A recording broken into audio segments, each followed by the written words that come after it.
percaya kepada Allah, Bapa yang Maha Kuasa, Khalik langit dan bumi, dan kepada Yesus Kristus, anaknya yang tunggal, Tuhan kita, yang dikandung daripada Roh Kudus, lahir dari anak darah Maria, yang menderita sengsara di bawah pemerintahan Pontius Pilatus, disalibkan, mati dan dikuburkan, turun ke dalam kerajaan maut. Pada hari yang ketiga, bangkit pula dari antara orang mati, naik ke surga, duduk di sebelah kanan Allah, Bapa yang Maha Kuasa, dan akan datang dari sana untuk menghakimi orang yang hidup dan yang mati. Aku percaya kepada Roh Kudus, gereja yang kudus dan am, persekutuan orang kudus, pengampunan dosa, kebangkitan orang mati, dan hidup yang kekal. Amin.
pagi, Bapak Ibu Saudara yang dikasihi Tuhan. Shalom. Haleluya, puji nama Tuhan. Kita boleh datang kembali ke tempat ini bersama-sama berkumpul. Yang boleh mengikuti ibadah secara onsite maupun live streaming. Selamat pagi Bapak Ibu di rumah dan dimanapun saudara berada. Mari kita mau bersama-sama menikmati hadirat Tuhan. Dimanapun kita berada saat ini, saya percaya dan yakin bahwa lawatan Tuhan tetap kita rasakan sekarang dan sampai selama-lamanya. Haleluya. Saya undang Bapak Ibu untuk bangkit berdiri, kita sama-sama berdoa. Terima kasih Tuhan Yesus. Kami mengucap syukur ya Bapa buat pagi hari ini. Buat kesempatan yang begitu indah yang Kau berikan buat kami Bapa. Kami boleh datang sujud di bawah kaki-Mu, di hadapan hadirat-Mu Tuhan. Untuk kami boleh memuji, memuliakan nama Tuhan. Terima kasih Bapa. Pimpin ibadah kami ini dari awal, pertengahan, sampai pada akhirnya. Hanya di dalam nama Tuhan Yesus Kristus kami berdoa dan mengucap syukur. Haleluya. Amin. Silakan duduk kembali Bapak Ibu yang dikasihi Tuhan. Bahwa kami terbang tinggi ke dalam hadirat-Mu yang kudus. Karena Engkau Allah kami yang maha kudus, Engkau Allah kami yang maha suci. Terima kasih Tuhan. Mari bersama jemaat Tuhan, bersama kita mau katakan, bawaku terbang tinggi ke dalam kemuliaan-Mu.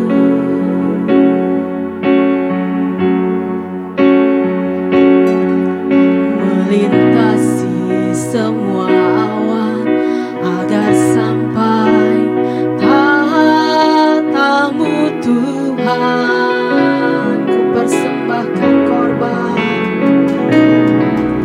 ku persembahkan korbanku, segala hormat pujian bagi-Mu. Sembah sujudku, segenap jiwa ya Bapa. Mari bersama, bawaku terbang tinggi, bawaku terbang tinggi ke dalam kemuliaan-Mu. Melintasi semua awan, melintasi semua awan agar sampai tahta-Mu Tuhan. Kami mau persembahkan,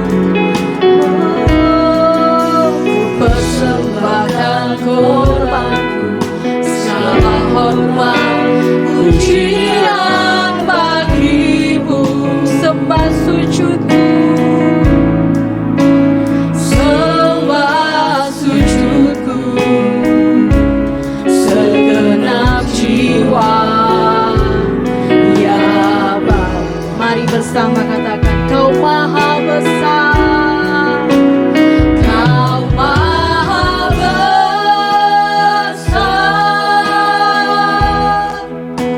yang maha tinggi.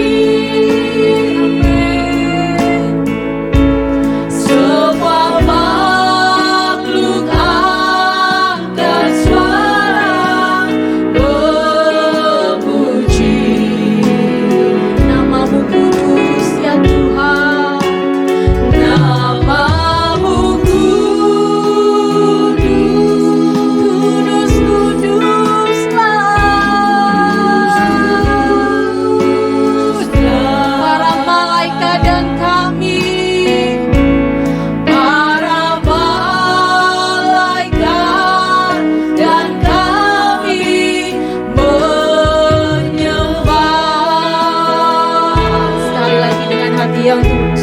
Bawaku terbang tinggi, bawaku terbang tinggi ke dalam kemuliaan-Mu.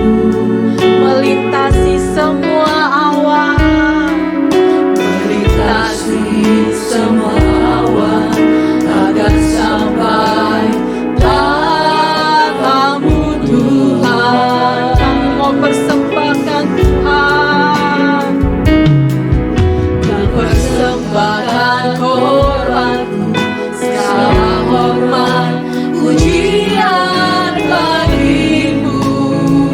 Sembah sujudku, sembah sujudku, segenap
yang kudus.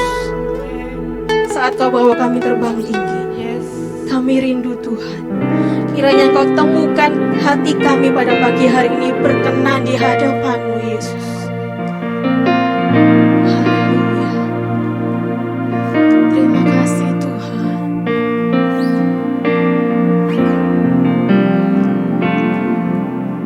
Kiranya Engkau temukan di mata-Mu aku berkenan di antara manusia. Ya Tuhan, itulah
kami berkenan di hadirat-Mu pada pagi hari ini Tuhan. Biarlah setiap pujian penyembahan kami boleh berkenan di hadapan-Mu Tuhan. Terima kasih Yesus, kami mau berglori lebih lagi untuk hormat kemuliaan nama-Mu. Hanya di dalam nama Tuhan Yesus Kristus kami berdoa dan bersyukur. Haleluya. Amin. Shalom. Haleluya. Ada sukacita pada pagi hari ini. Amin. Di tiap langkah sepanjang perjalanan kita terdengar suara pujian. Haleluya. Tiap langkah hidup kita adalah ucapan syukur kita di hadapan Tuhan. Haleluya. Mari bersama, mari ucap syukur di hadapan Tuhan dalam setiap langkah hidup kita. Di tiap langkah sepanjang perjalanan terdengar sembah dan suara pujian, tanpa syair musik serta tarian, tapi dalam sikap perbuatan. Amin. Di tiap langkah sepanjang perjalanan terdengar sembah dan suara pujian, tanpa syair musik serta tarian, tapi dalam sikap perbuatan. Kau lebih berharga dari semua permata, oh Yesusku, haleluya. Kau lebih mulia dari segalanya, kekasihku, Tuhan matahariku.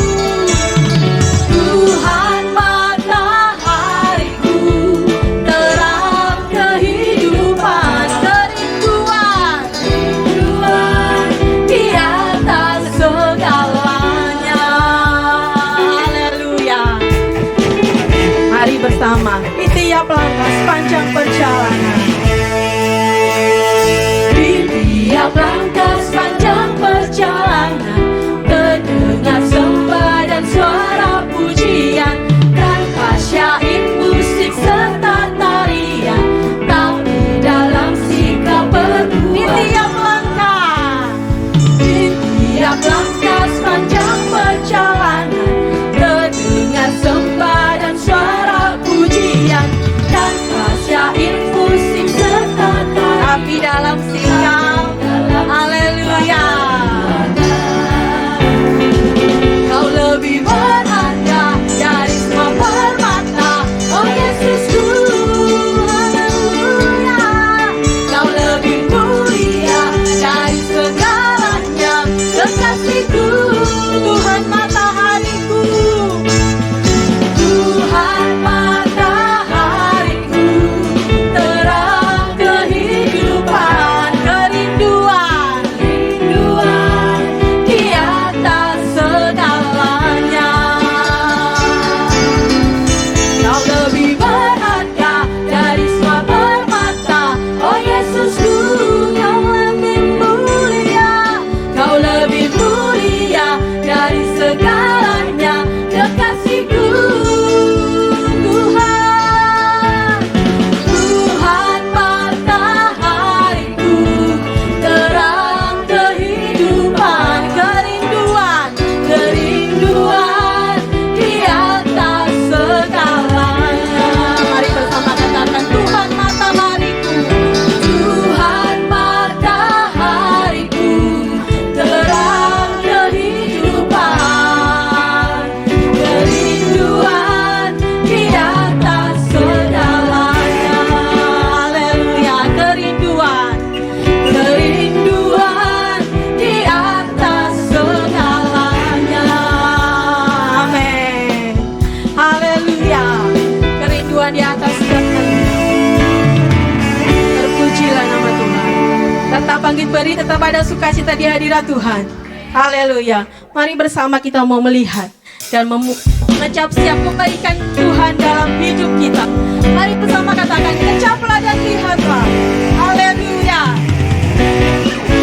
Kami mau bersyukur padamu Tuhan atas segala kebaikan-Mu dalam hidup kami. Kecaplah dan lihatlah betapa baiknya Tuhan itu. Rasakan dan nikmati kasih setia Tuhan. Haleluya. Kecaplah dan lihat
duduk kembali Bapak Ibu yang dikasihi Tuhan.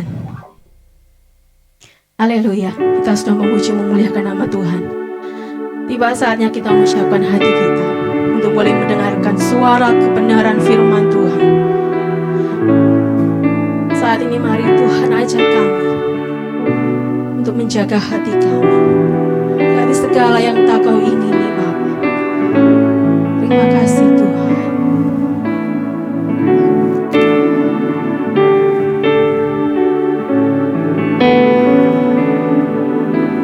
Ajarku menjaga hati dari yang tak Kau ingini, agar hidupku bersih di mata-Mu.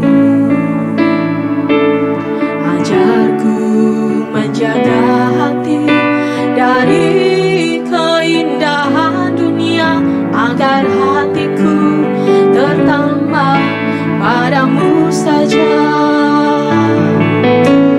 Ajarku menjaga hati dari semua niat benci, agar hidupku bersih di mata-Mu. Ajarku untuk mengasihi dengan ketulusan hati, agar hidupku menyatakan kasih-Mu. Saatku di pengadilan-Mu, ya Tuhan, ya Tuhanku. Ku mau tahan berdiri, ku tahan berdiri di hadapan kesucian-Mu, ya Tuhan. Kau dapatiku, Kau dapatiku tak bercela, Kau dapatiku tak bercela. Kau layakkanku Tuhan, layakkanku masuk rumah Bapa yang bakal. Mari bersama katakan, ajarku menjaga hati dari yang tak Kau ingini, agar hidupku bersih di mata-Mu. Ajarku menjaga hati dari keindahan dunia, agar hatiku tertambah padamu saja. Ajarku menjaga hati dari semua niat benci, agar hidupku bersih di mata-Mu. Ajarku untuk mengasihi dengan ketulusan hati, agar hidupku menyatakan kasih-Mu, ya Tuhan. Saatku di pengadilan-Mu,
impianku.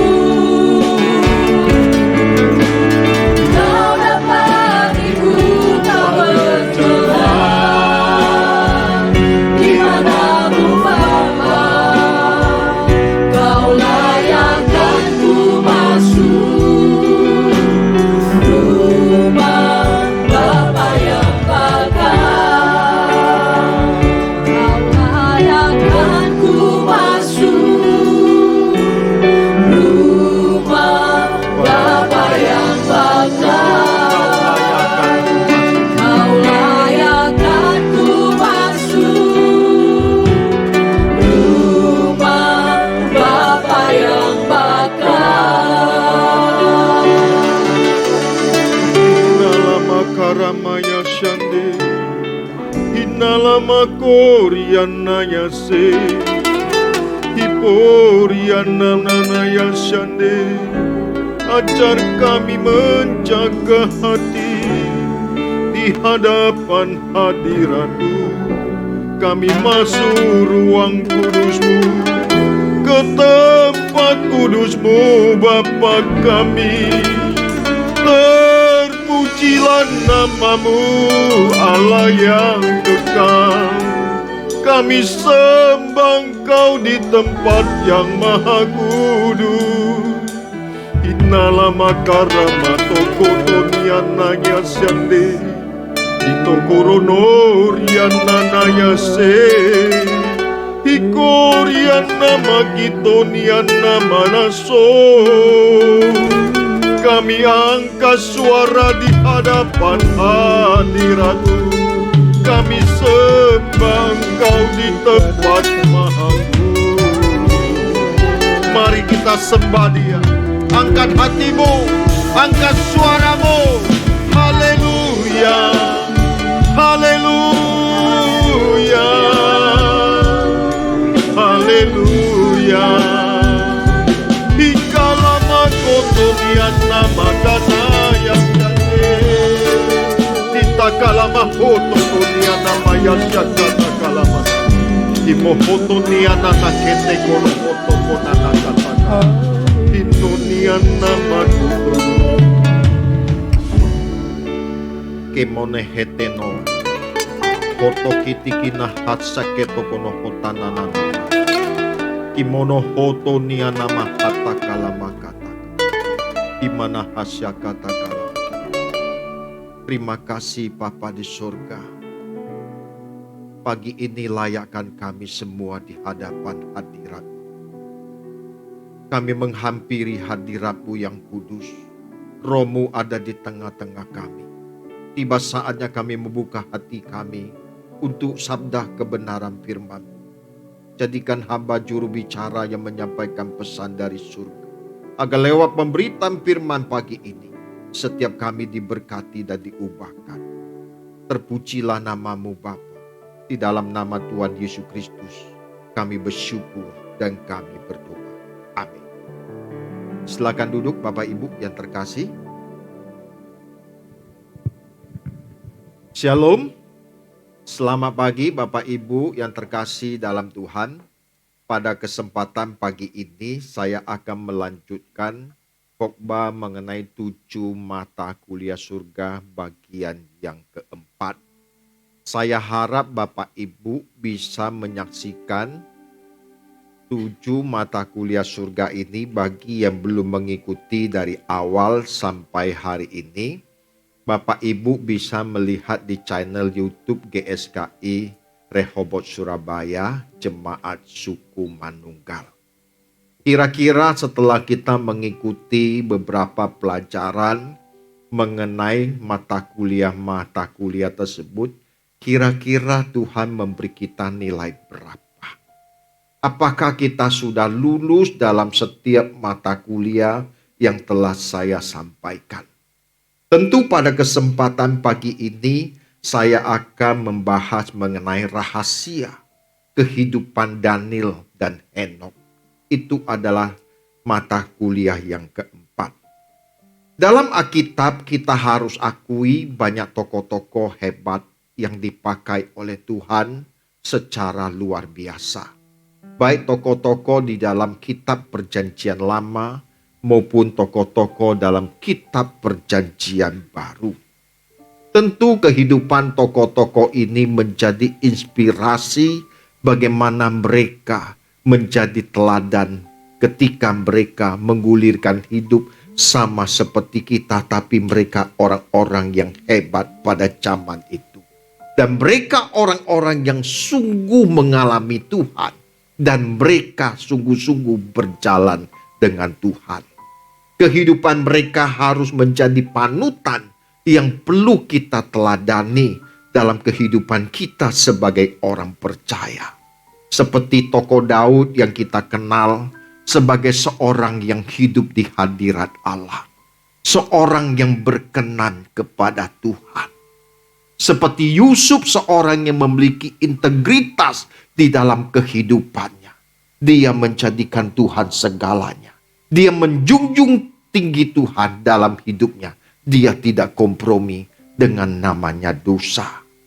Pada kesempatan pagi ini, kita akan membahas dua tokoh, yaitu Daniel, seorang yang hidup dengan Allah, dan Henokh, seorang yang hidup bergaul dengan Allah. Pada kesempatan pagi ini saya ingin kita menilik rahasia kehidupan kedua tokoh ini, baik Daniel maupun Henokh, bagaimana mereka bisa bergaul dan bersekutu dengan Tuhan. Kiranya melalui pemberitaan firman Tuhan pada kesempatan pagi ini, kita mendapat inspirasi yang sangat penting dan berguna bagi perjalanan kehidupan rohani kita. Tokoh yang pertama yaitu Daniel. Nanti Bapak Ibu saya mengajak bisa membaca kitab Daniel dalam pasal yang ke-6, ayat pertama sampai ayat yang ke-28. Daniel pasal yang ke-6 ayat 1 sampai 28. Tentu saya tidak mungkin membaca ayat per ayat, nanti kita akan kehabisan waktu. Tetapi Bapak Ibu bisa memberikan catatan, nanti di rumah dibaca secara lengkap dan utuh. Tentu tokoh Daniel ini adalah tokoh yang sangat hebat. Tentu setiap kita mengenal namanya tokoh Daniel ini. Dalam pemerintahan seorang raja yang bernama Darius. Dia seorang raja yang besar. Dia mengangkat 120 prajurit yang mewakili raja. Kemudian juga diangkat 3 petinggi yang lain untuk mengkepalai ke 120 orang tersebut. Daniel salah satu dari ketiga tokoh tersebut. Tentu dalam kehidupan ini ternyata di dalam istana dari kerajaan Darius ada orang-orang yang tidak suka dengan kehidupan Daniel. Kenapa Daniel tidak disukai? Ternyata Daniel ini adalah orang yang melebihi kedua pejabat maupun wakil-wakil dari kerajaan. Bahkan roh Tuhan dikatakan luar biasa ada di dalam kehidupan seorang Daniel. Hari berjalan dengan hari. Dalam istana itu terjadi suatu persekongkolan untuk menjatuhkan Daniel. Tetapi mereka tidak menemukan cara untuk mendapati dan mencari kesalahan dari seorang yang bernama Daniel. Daniel ini dilihat tidak ada salahnya. Di sisi ini tidak ada, di sisi ini tidak ada. Akhirnya dari perbincangan mereka mendapati bagaimana kita jebak Daniel. Daniel itu suka berdoa. Daniel suka berdoa. Sekarang kita menghadap raja, kita mupakat. Kita katakan kepada raja, "Raja, dalam 30 hari ke depan, tidak boleh satu permintaan apun selain kepada raja. Tidak boleh mengajukan permohonan permintaan doa kepada dewa dan manusia selain kepada raja sendiri." Akhirnya mereka menghadap Raja Darius untuk melegalkan hasil mufakat mereka kepada sang raja.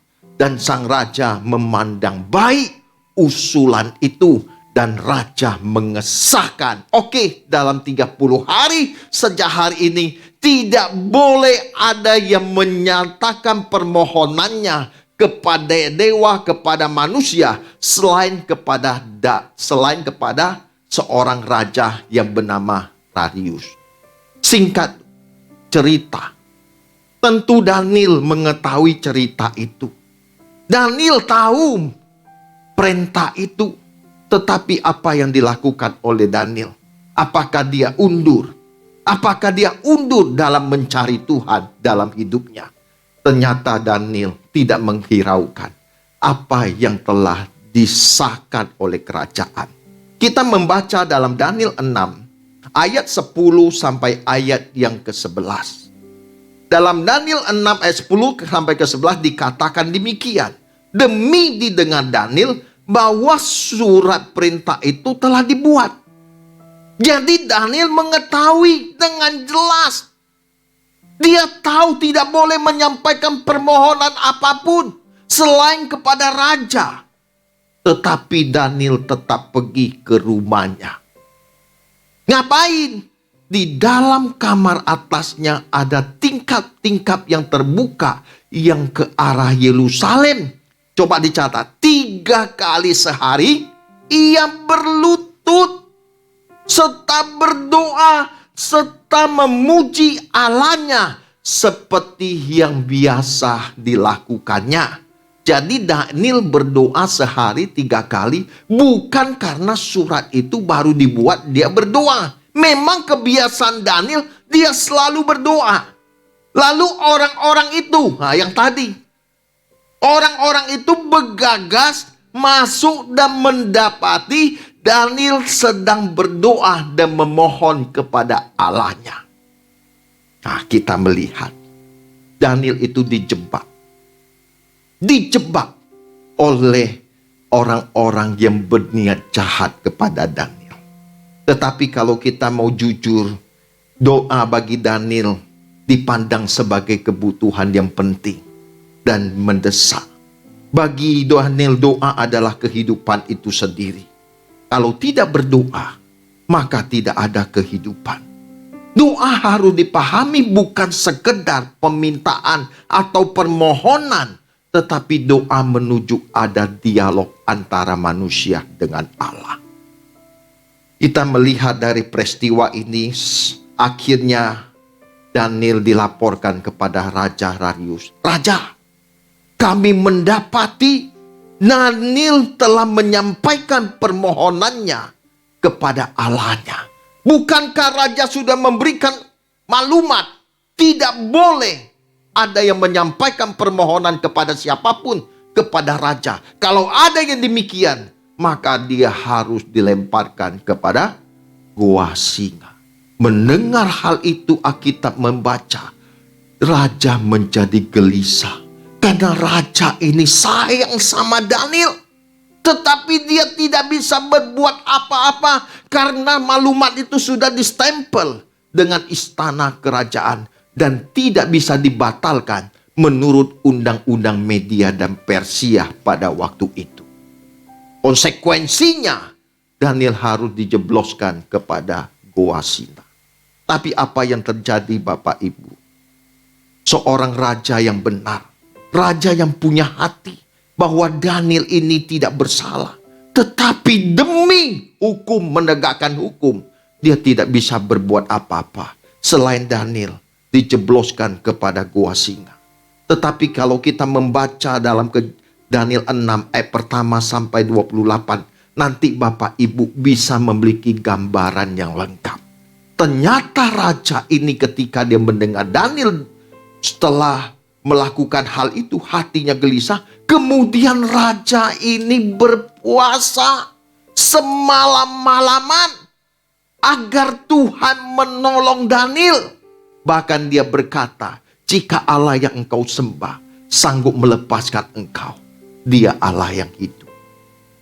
Singkat cerita dari peristiwa ini, Daniel masuk ke gua singa. Apa yang terjadi?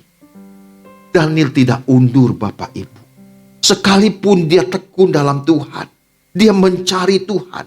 Sebab bagi Daniel Tuhan adalah kehidupannya. Sekalipun konsekuensi yang harus dialami, dia sudah melakukan apa yang baik.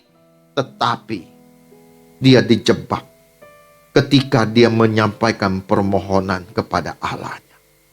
Tapi Allah yang disembah Daniel adalah Allah orang hidup, bukan Allah orang mati. Dan Daniel masuk ke gua singa. Apa yang terjadi? Singa tidak ngapa-ngapain Daniel. Bahkan dia berkata kalau boleh ngomong, "Halo, apa kabar?" Padahal singa itu sudah 2 minggu, seminggu tidak dikasih makan.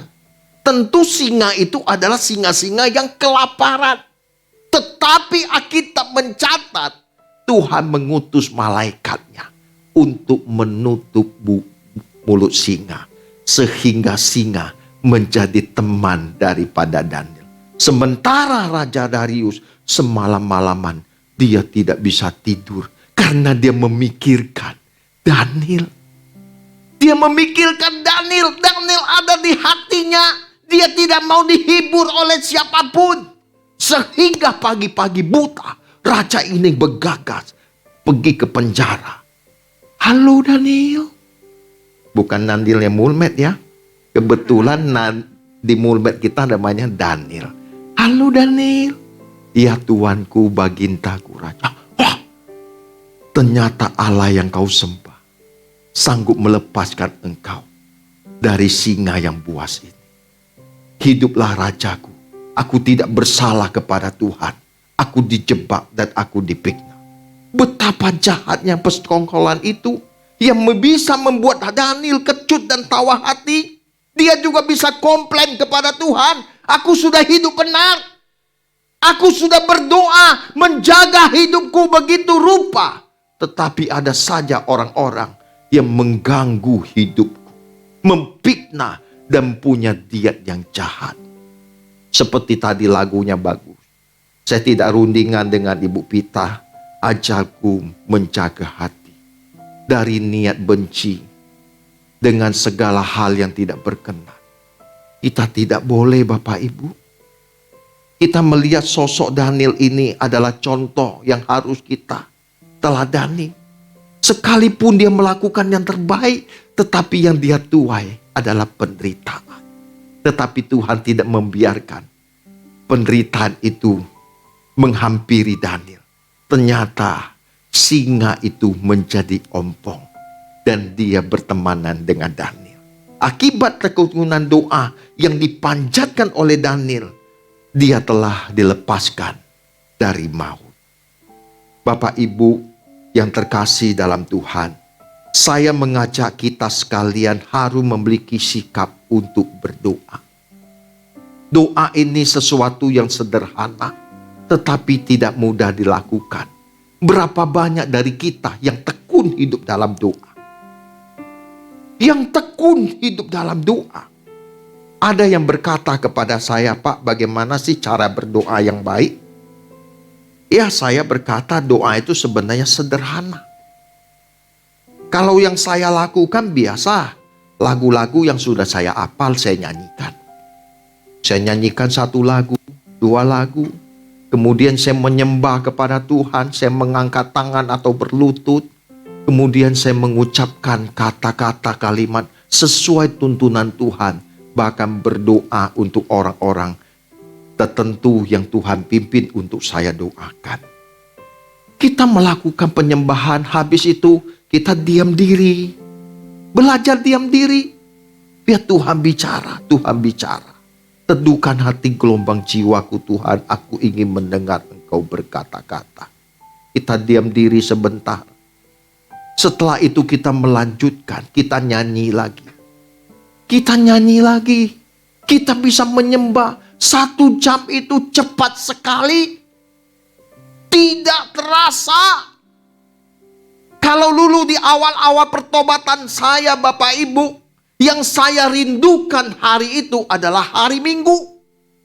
Kenapa saya merindukan hari Minggu? Karena bagi saya hari Minggu kesempatan saya untuk bertemu dengan Tuhan. Itu menjadi gairah kebahagiaan. Pada hari-hari lain juga kita sudah bersekutu dengan Tuhan. Tapi hari Minggu kita bertemu dengan saudara seiman. Kita bertemu dengan orang-orang yang kita kasihi. Kita membangun spirit. Kita sama-sama ada di hadirat Tuhan. Itu membahagiakan. Berapa banyak di antara kita yang setiap jam 5 pagi berdoa bersama gembala senior kita, Bapak Pendeta Dr. Eratus Sabdono. Tidak terasa.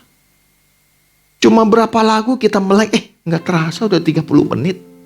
Enggak terasa, udah 5.50, renungan 10 menit. Selesai. Tidak terasa, doa itu nikmat Bapak Ibu. Jadikan doa itu adalah gairah hidup kita. Jangan sampai kita tidak berdoa. Sebab ada yang berkata banyak doa, banyak berkat. Tidak berdoa, tidak ada berkat. Tentu semboyan itu ibaratnya bisa benar, bisa juga tidak. Tapi bukan karena kita banyak doa, kita mau diberkati. Itu salah. Justru kita tidak perlu minta Tuhan berkati. Tuhan sudah memberkati kita.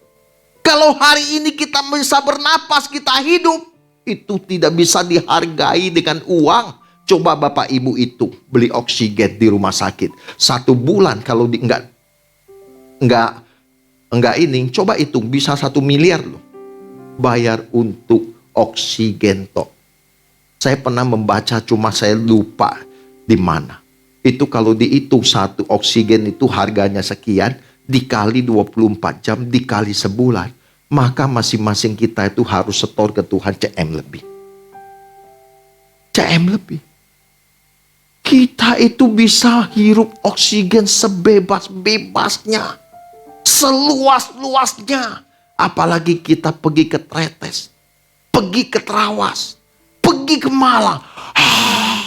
Lega kita mau teriak, sejuk dingin, waduh seger. Benar gak? Tapi kalau untuk Tuhan perhitungan, mau cabut dan cepeceng kok rasanya berat.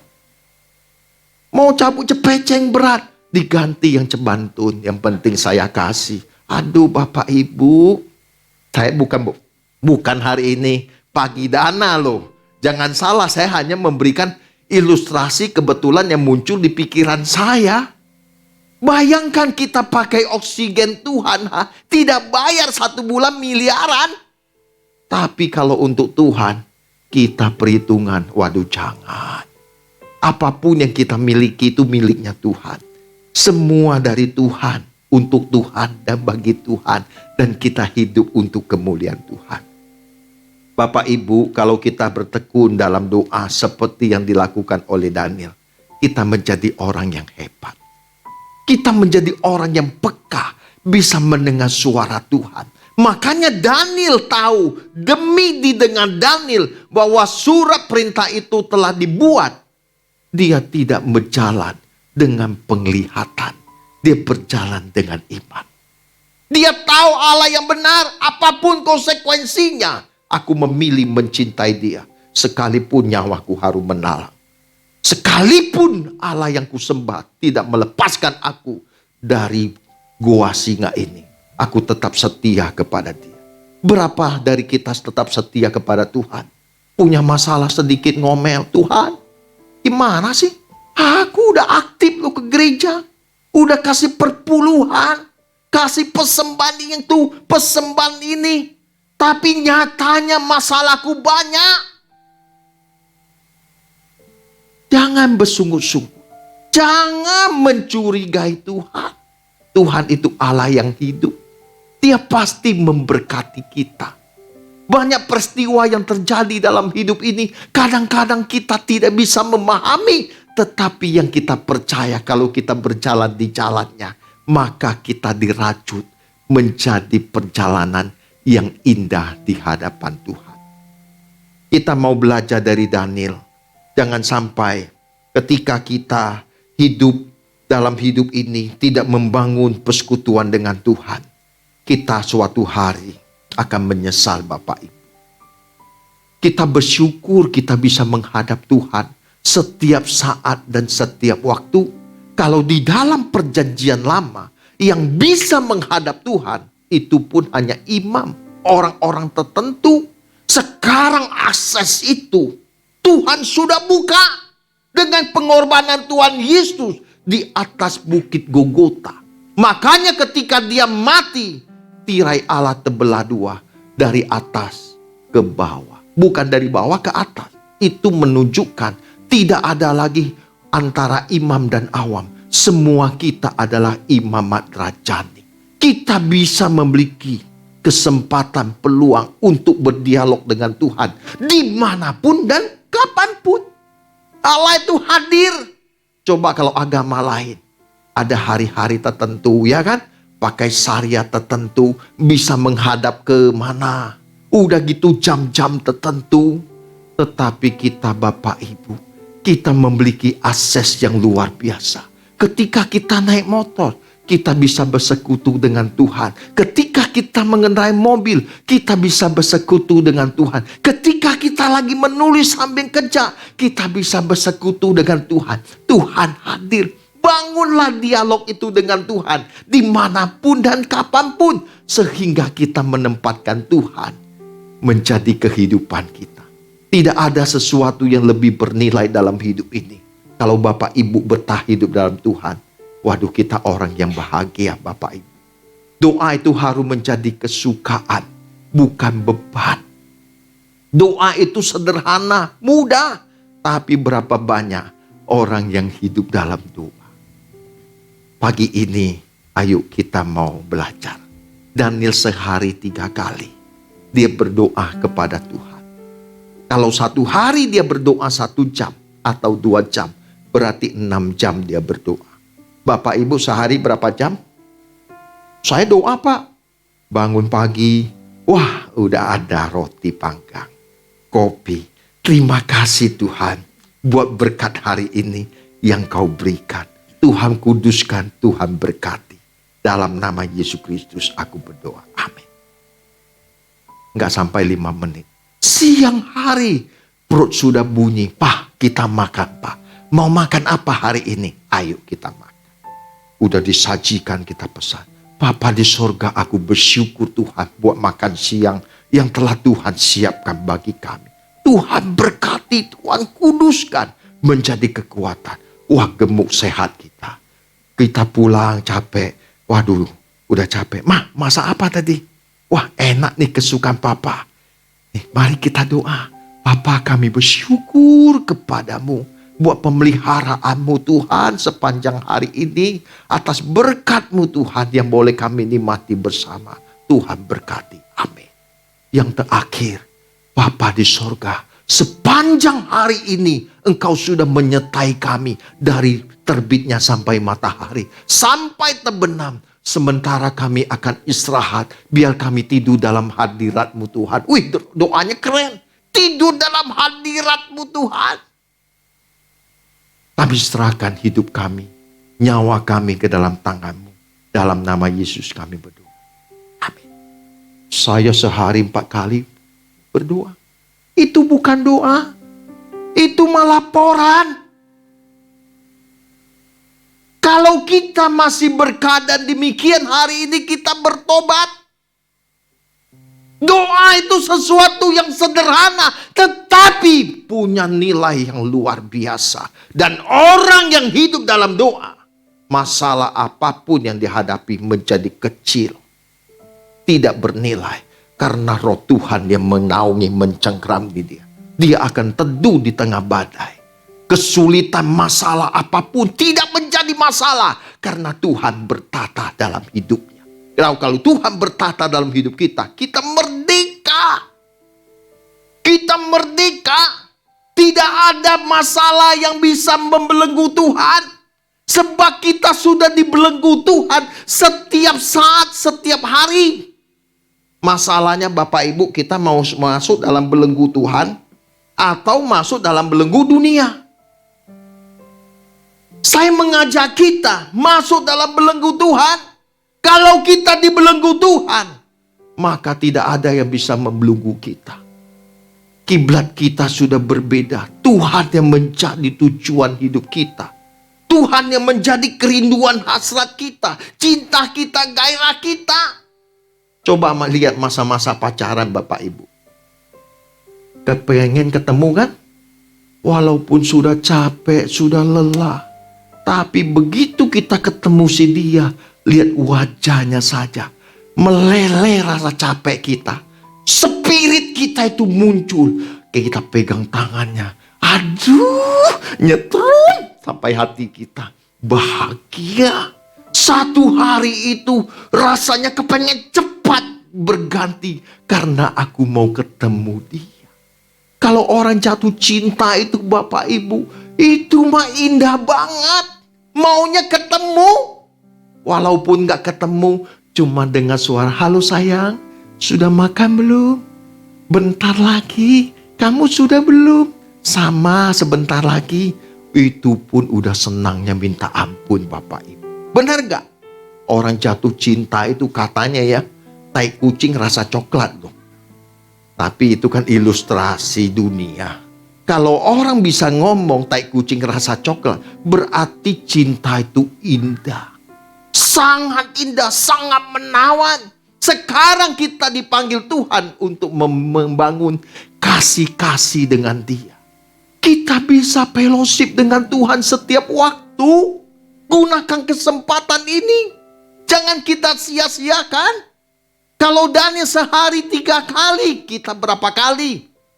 Kita seharusnya bisa komunikasi dengan Allah setiap waktu, setiap saat.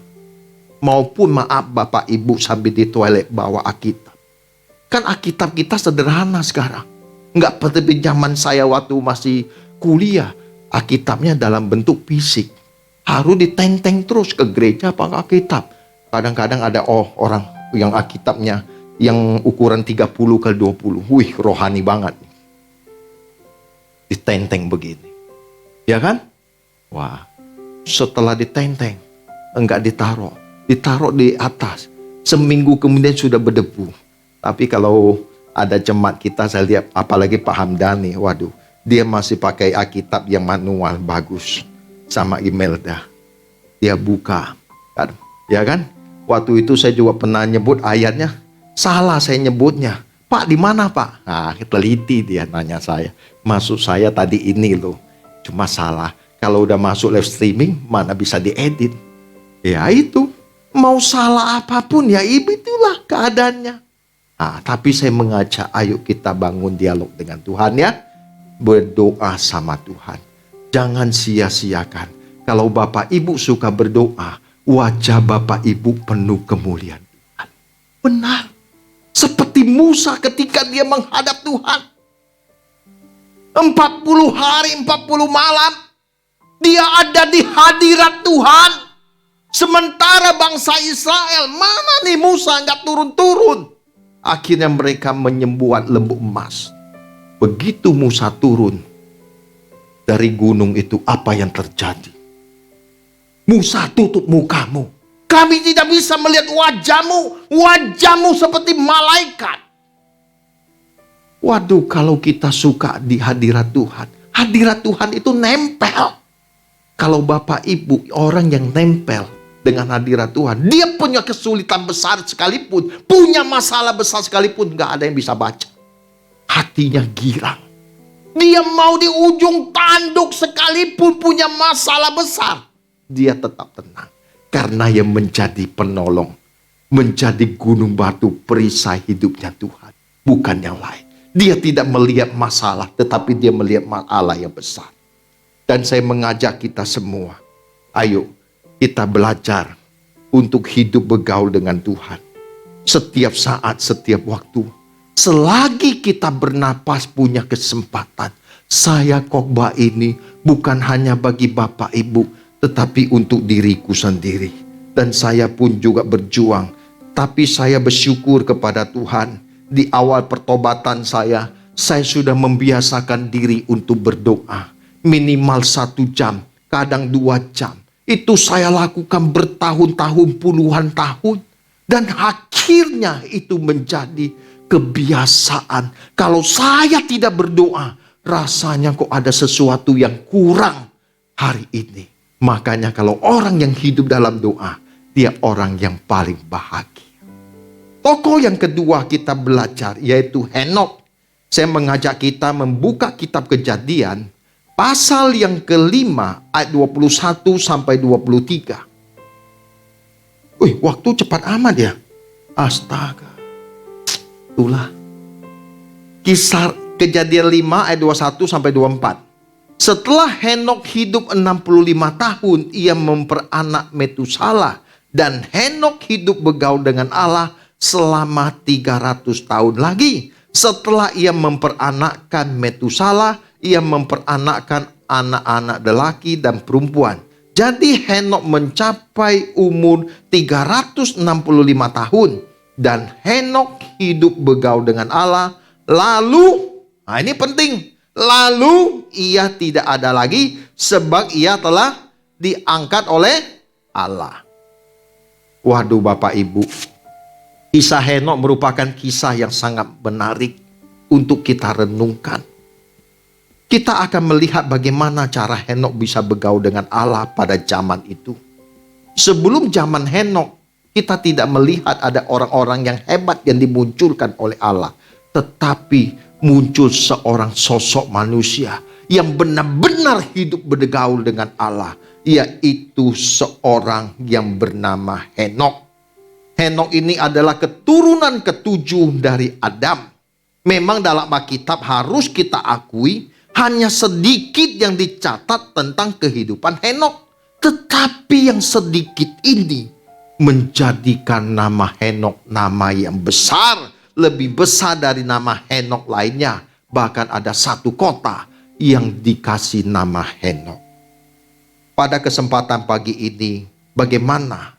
Rahasia apa yang Henok lakukan dia bisa bergaul dengan Allah? Yang pertama, catat baik-baik. Henok selalu berjalan seiring dan seirama dengan Allah. Sehingga Tuhan menjadi sekutu dalam kehidupan Henok. Sementara orang fasik, orang yang tidak takut Tuhan, tidak mungkin bisa berjalan bersama dengan Tuhan. Bergaul dengan Tuhan berarti Henok menempatkan Tuhan menjadi prioritas utama di dalam hidupnya di atas segala prioritas. Kita harus memprioritaskan Allah menjadi puncak kehidupan itu sendiri. Itulah yang dilakukan oleh Henok. Dia menempatkan Tuhan menjadi puncak di atas segala puncak prioritas. Bahkan dia seolah-olah hidup. Tuhan selalu mengawasi seluruh gerak hidupnya. Waduh, Henok ini sudah menghayati keberadaan demikian. Tentu hal ini Bapak Ibu tidak dimiliki oleh semua orang. Tetapi Henok mengambil langkah yang sangat tepat. Rahasia yang kedua, yaitu Henok merasa dia sudah mati bagi dunia. Dia sudah menyadari bahwa dia sudah mati bagi dunia. Sehingga ketika dia berjalan benar-benar mengikuti Allah. Bahkan seolah-olah dia sudah ada di Firdaus. Bayangkan, walaupun dia hidup tapi hatinya sudah tertambat kepada kerajaan surga. Ini ada istilah melihat surga sebelum ke surga. Itu sudah punya jangkauan berpikir jauh ke depan. Kita belum masuk ke rumah Bapa, tapi kita sudah menyadari kita sudah ada di rumah Bapa. Itu rahasia Henok. Dia merasa dia sudah mati bagi dunia. Sehingga dunia ini menjadi kartu mati di hadapan Henok. Dia tidak melirik dunia dengan segala keindahannya. Dia melirik kerajaan surga yang permain. Bayangkan surga itu lantainya saja dari emas. Bisa dihargai? Nggak bisa. Kita punya cap kilo aja. Kaya raya. Benar gak? Punya 10 kilo kaya loh. Benar. Ada orang ya. Dulu simpen batangan dia simpen, dia pikir hilang. Udah dulu beli murah, dia pikir hilang. Mas kawinnya dikasih kawin. Waduh, ada yang kasih 1/2 kilo. Kan emas waktu itu murah. Dikasih 1 kilo. Puluhan tahun kemudian, bongkar-bongkar rumah, bersih-bersih rumah. Wah, ketemu. Jadi aset yang tadi yang bisa kopetiau, sekarang jadi goem. Lumayan Pak, kita punya. Tapi hebat, ya kan? Apalagi nanti kita terima Bapak di sorga, itu lantainya aja dari emas. Ya, jangan karena emas, karena keindahan dunia, akhirnya kita berpaling dengan Tuhan. Jangan. Yang ketiga, rahasia Henok bergaul dengan Tuhan. Ia mempromosikan Tuhan lewat hidupnya. Bagaimana dia mempromosikan Tuhan lewat hidupnya? Dia tidak hidup seperti manusia pada umumnya. Orang sibuk menggulirkan dunia hanya untuk kehidupan hari ini. Tetapi dia memilih berdoa dan berdoa. Berdoa dan berdoa. Tiada hari tanpa doa. Tidak berdoa, maka tidak ada kehidupan. Bagi Henok, Tuhan adalah kehidupan itu sendiri. Dan dia tidak bisa hidup tanpa Tuhan. Dan dia tidak bisa hidup tanpa berdoa. Bahkan Tuhan menyampaikan sesuatu kepada Henok. Dan Henok ini adalah seorang pengkhotbah kebenaran. Bahkan dia yang menubuatkan kedatangan Kristus yang kedua kali. Yudas 14 kita baca. Yudas tidak ada pasal ya, langsung 14. Juga tentang mereka Henok, keturunan ketujuh dari Adam telah bernubuat, katanya, sesungguhnya Tuhan datang dengan beribu-ribu orang kudusnya. Bayangkan, dia sudah melihat Kristus akan datang bersama orang kudusnya. Bayangkan antara Henok hidup dengan Kristus lahir sudah ribuan tahun. Tetapi Tuhan menyampaikan sesuatu kepada Henok bahwa dia sudah menubuatkan Kristus akan datang bersama orang kudusnya. Karena Tuhan menyatakan dia memiliki relasi yang intim dengan Tuhan. Makanya kalau kita hidup dalam doa, kita peka. Kita punya kecerdasan. Bahkan kita berdoa pun, doa kita dipimpin oleh Tuhan. Jadi jangan pernah sekali-sekali berdoa dengan pikiran. Jangan kita berdoa dengan pikiran. Jangan. Berdoa itu harus mengalir dari hati. Tak usah dirangkai kata-katanya. Suatu ketika di bulan Februari 2000 tahun ini, ada salah satu jemaat kami yang di Pluit. Walaupun saya sudah di Surabaya, kadang-kadang saya suka dapat SMS, WA, minta didoakan. Kebetulan salah satu yang saya kenal minta didoakan. Istri menghubungin yang ibu ini sakit, nanti kamu habis ibadah tolong kamu doakan. Oke, saya doakan. Kebetulan pada waktu itu saya sama Nopi, Bu Sri, sama Handoko kalau masih ingat. Waktu itu saya berdoa di dalam mobil. Ya, Handoko ingat? Nah, ada Bu Sri, saya duduk di paling depan. Tolong sebentar karena ini mendesak. Saya minta waktu sebentar sambil jalan, ya kami berdoa. Ketika saya berdoa untuk ibu ini, Tuhan menyampaikan nubuatan. Dalam nubuatan itu saya melihat roh ibu ini sudah diangkat. Tetapi Tuhan berkata, berdoa biar rohnya kembali. Singkat cerita Tuhan, engkau berbelas kasihan, kembalikan roh ibu ini. Dia akan sembuh. Saya ngomong dia akan sembuh. Saya nggak tahu dia sakit apa. Pokoknya dia sembuh. Setelah itu, hari Seninnya saya pulang ke Jakarta. Saya ketemu sama suaminya, Pak, saya mau besuk. Karena masa itu masa Covid. Akhirnya saya ketemu di luar. Sampai saya ditanya, Pak, istrinya kan Bu Wiwi. Bu Wiwi gimana? Baik. Bu Wiwi sembuh, Pak. Kok Pak Kasan yakin banget sembuh? Orang saya berdoa, Tuhan bilang sembuh, ya sembuh. Kalau Tuhan nggak nyuruh saya ngomong itu, saya nggak mungkin ngomong.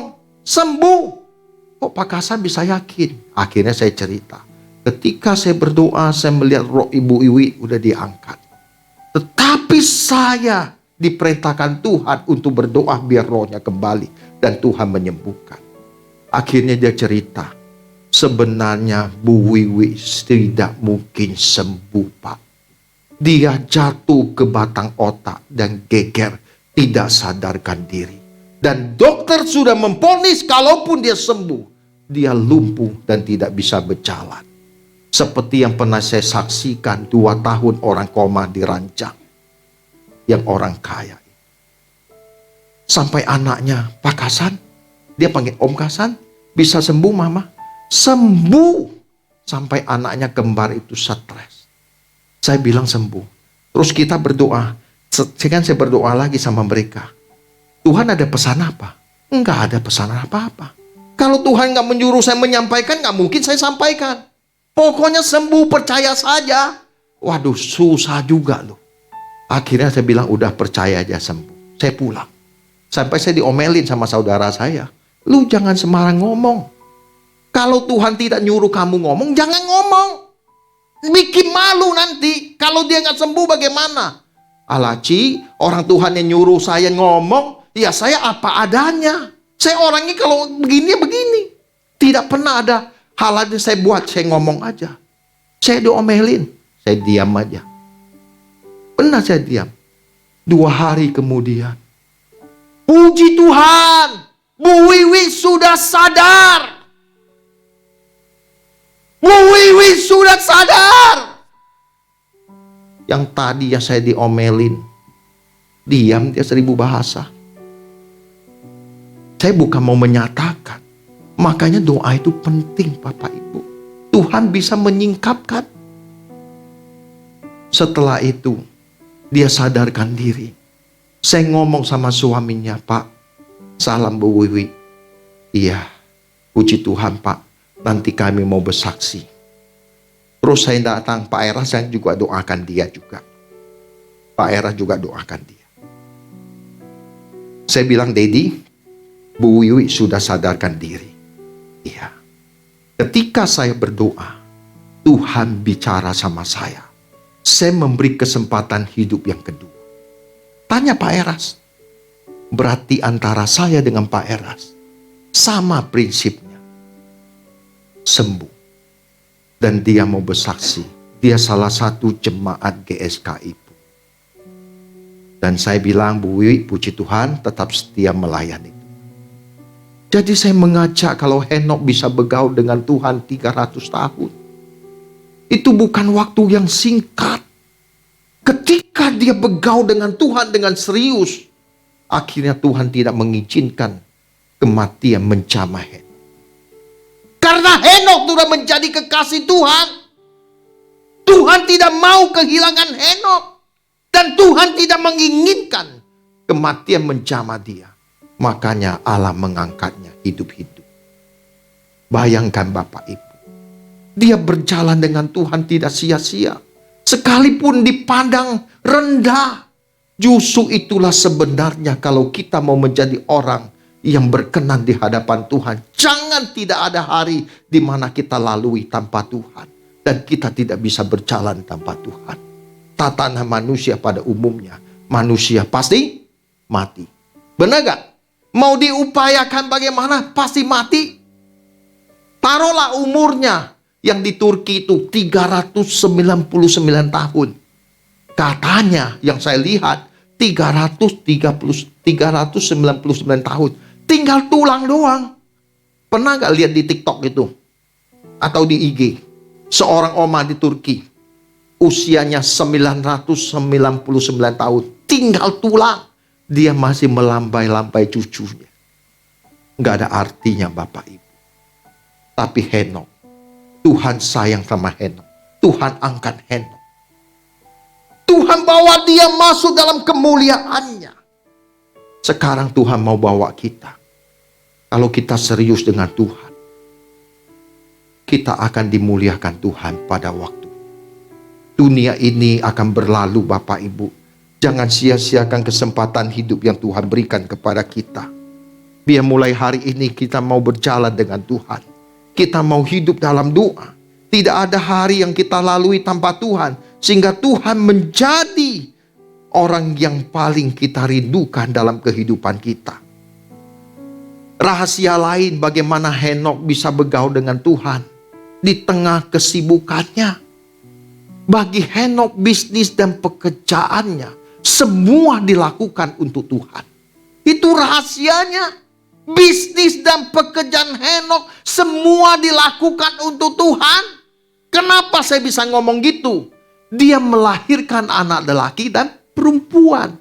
Berarti Henokh punya keluarga. Bukan orang nganggur. Tetapi dia memiliki militansi. Semua yang dia lakukan untuk kemuliaan Tuhan.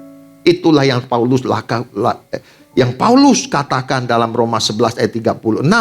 Segala sesuatu adalah dari Dia dan oleh Dia dan kepada Dia. Bagi Dialah kemuliaan sampai selama-lamanya. Rahasia lain lagi yang dilakukan oleh Henokh. Dia menganggap Tuhan itu adalah kehidupannya. Tuhan menjadi gairah hidupnya. Tidak ada sesuatu yang berarti dalam kehidupan Henokh selain Tuhan yang menjadi kekasihnya. Kalau hari ini kita mau mengikuti jejak seperti yang dilakukan oleh Henokh, kita orang-orang yang luar biasa.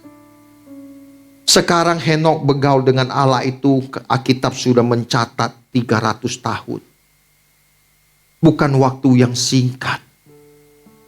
Dia pada waktu hidup 65 tahun. Sebelum usia 65 dia seperti kita pada umumnya. Menggulirkan hidup hanya untuk kehidupan kita sendiri. Tetapi ketika dia memasuki usia 65 tahun, baru dia mengenal Allah secara lengkap dan benar. Sejak hari itu, filosofi hidupnya berubah. Dia bergaul dengan Tuhan 300 tahun lamanya. Memang Alkitab tidak menjelaskan kepada kita berapa jam Henokh sehari berdoa. Tetapi hal ini bisa kita lihat bahwa Henokh memiliki keintiman yang eksklusif dengan Tuhan. Maka Henokh selalu berdoa dimanapun dan kapanpun. Bagi Henokh, dia tidak berdoa berarti tidak bernapas. Henokh tidak pernah melewati hari-hari hidupnya tanpa Tuhan dan doa. Seharusnya itu juga yang menjadi kerinduan kita. Kalau dikasih nilai sama dosen pengampu kita, Profesor Doktor Tuhan Yesus Kristus, kira-kira Bapak Ibu nilai doanya berapa? Tertinggi bisanya 9. Kira-kira Bapak Ibu berapa? Jangan sampai 5, 6. Minimal mendekatilah 8,5. 7 masih penting. Jangan sampai doa kita itu sehari 4 kali. Seperti yang saya kisahkan. Pagi-pagi sarapan. Kata Tuhan itu bukan doa. Itu laporan. Ya, hari ini kita mau belajar bersekutu dengan Tuhan. Kita mau hidup dalam doa. Ya. Di akhir khotbah ini saya ingin mengisahkan seorang pengkhotbah hebat. Pengkhotbah hebat. Pengkhotbah yang sudah Tuhan pakai luar biasa bahkan di belahan dunia ini. Seorang pembicara yang berkaliber kelas dunia dari Amerika Serikat. Seorang yang bernama Billy Graham. Billy Graham pernah diwawancara oleh salah satu wartawan bahwa dia tidak bisa berdoa secara kontinu dalam 1 jam. Ya, dia tidak bisa berdoa 1 jam full. Tetapi wartawan, kalau begitu Bapak gak berdoa dong. Oh, tunggu dulu, sabar. Saya belum menyelesaikan pernyataan saya. Memang saya tidak bisa berdoa dalam 1 jam sekaligus. Tetapi yang saya lakukan, saya tidak bisa melewatkan hari-hari hidup saya. Setiap 15 menit saya berdoa. Begitu 15 menit dia berdoa. Begitu 15 menit dia berdoa. Gila, dia juga seorang yang berjalan dengan Tuhan. Sehingga orang yang hidup dalam doa, kita lihat dipakai Tuhan luar biasa. Dan melalui pelayanannya, jutaan orang telah dibawa kepada Kristus. Dan dia satu-satunya hamba Tuhan yang layak menyandang gelar pendeta sejuta umat. Billy Graham, kita berikan kemuliaan bagi Tuhan. Hari ini dia sudah di surga. Dia dipanggil pulang pada tanggal 21 Februari 2018 pada usia 99 tahun. Dan suatu hari kita akan berjumpa dengan kekasih kita, Tuhan kita Yesus Kristus bersama orang salehnya. Mari kita hidup dalam doa. Jangan lewatkan hari tanpa doa. Biar doa menjadi hasrat dan kerinduan kita melebihi apapun. Kiranya kebenaran firman Tuhan ini memberkati kita semua. Tuhan Yesus memberkati. Amin.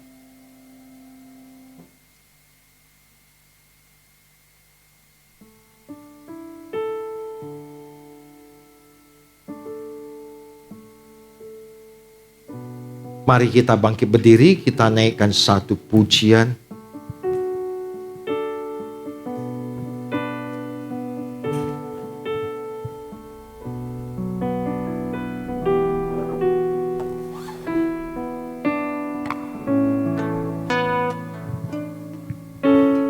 Ajarku menjaga hati dari yang tak kau ingini, agar hidupku bersih di matamu.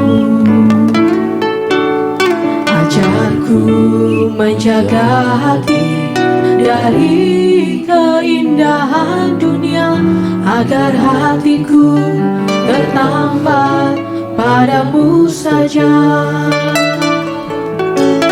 Ajarku menjaga hati dari semua niat benci, agar hidupku bersih di matamu. Ajarku untuk mengasihi dengan ketulusan hati, agar hidupku menyatakan kasih-Mu.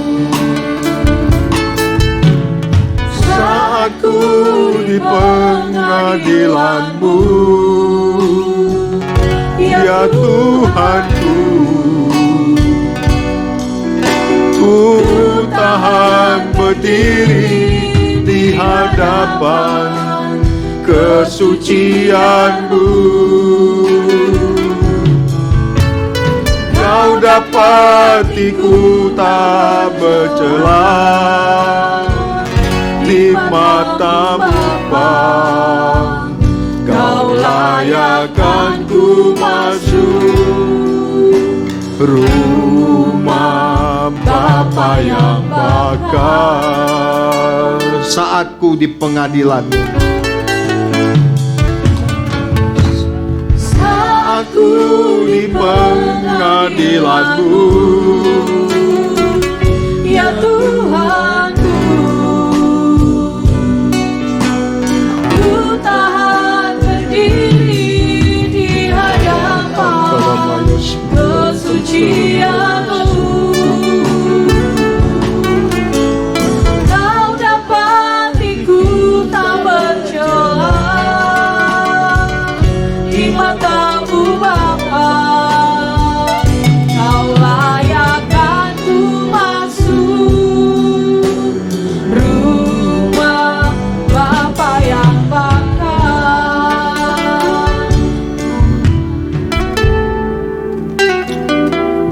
Bapa di sorga, kami mau belajar hidup dalam doa. Jangan sia-siakan kesempatan pagi ini, Bapak Ibu. Tuhan berbicara begitu kuat, banyak di antara kita yang masih jauh dari apa yang Tuhan inginkan. Hati Tuhan berduka, hati Tuhan pedih, melihat bagaimana kita mengulirkan hidup hanya untuk kehidupan yang sementara ini. Jangan sampai suatu hari Tuhan berkata, aku tidak pernah mengenal Engkau.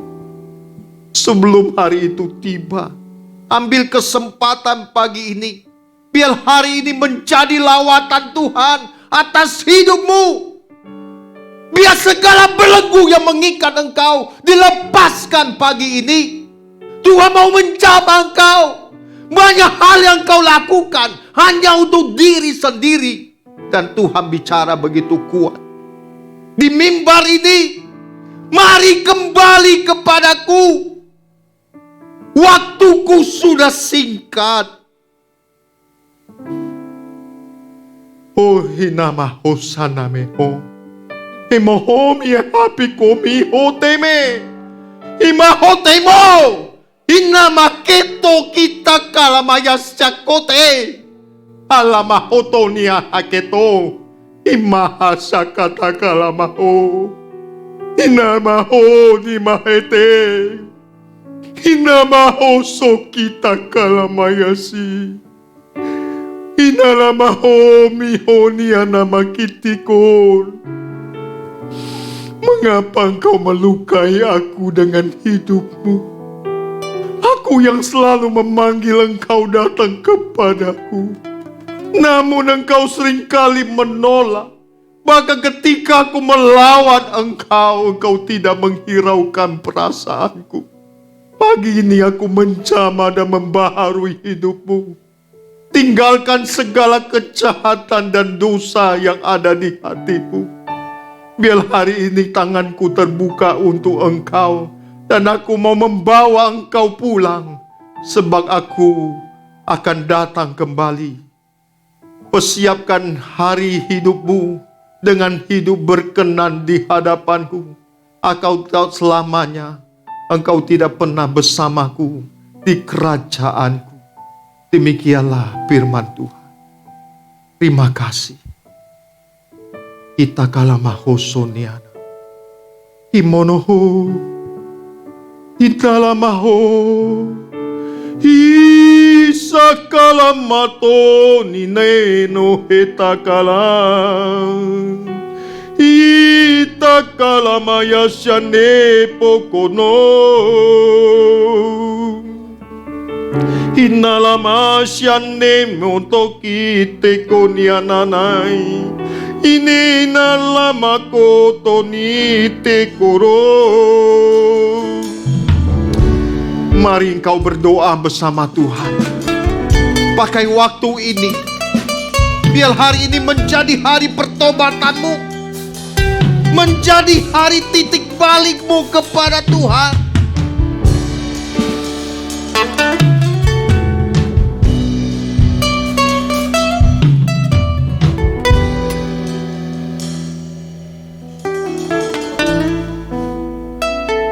Terima kasih Bapa. Kau telah menjamah dan melawat kami dengan firman-Mu, dengan roh-Mu. Kau telah menyentuh kami Tuhan. Kami bersyukur Engkau menyapa kami, membaharui kami. Ubahkan kami menjadi orang yang berjalan dengan Engkau. Seperti Daniel yang hidup dalam doa. Dan Henok yang berjalan dengan Engkau. Biar kehidupan mereka menjadi bagian hidup kami. Kami sadar Tuhan kami tidak mampu.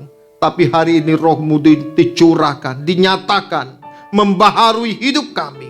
Dan kami boleh menjadi pribadi yang berkenan. Bawa kami masuk di hadirat-Mu.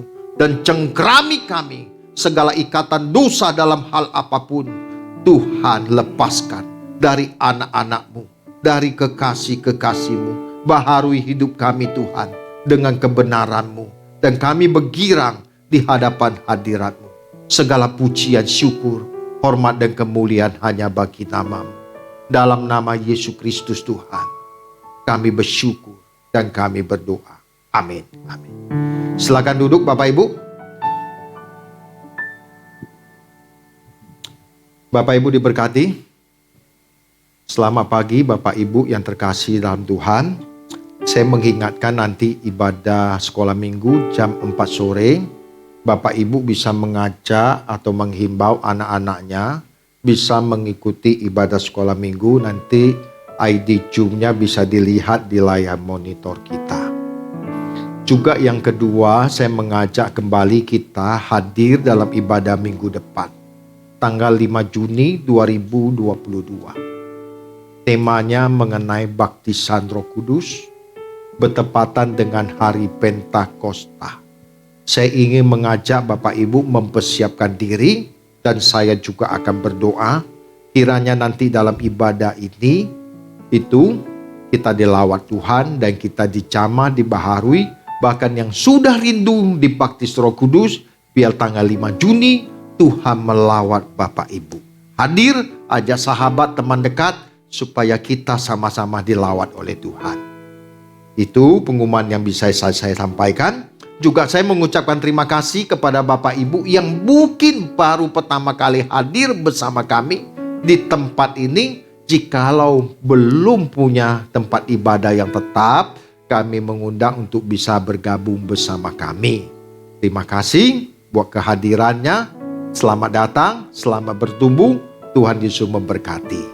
Juga bagi jemaat yang sudah mengisi formulir untuk membuat keanggotaan jemaat dalam waktu dekat ini, kami mengucapkan terima kasih. Bagi yang belum, dapat segera mengisinya. Ya, juga persembahan Bapak Ibu yang Tuhan kasih bagi pekerjaan ini, saya ucapkan terima kasih buat segala dukungannya bagi pekerjaan Tuhan. Juga doakan kami dari gembala, pengurus dan aktivis, biar kami semakin menjadi berkat bagi jemaat yang Tuhan percayakan.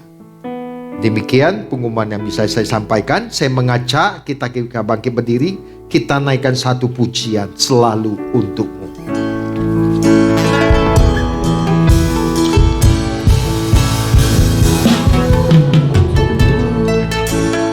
Selalu untukmu, Tuhan dan Rajaku. Angkat tanganmu, biar ini menjadi doa kita di hadapan yang mulia Tuhan kita Yesus Kristus. Selalu untukmu,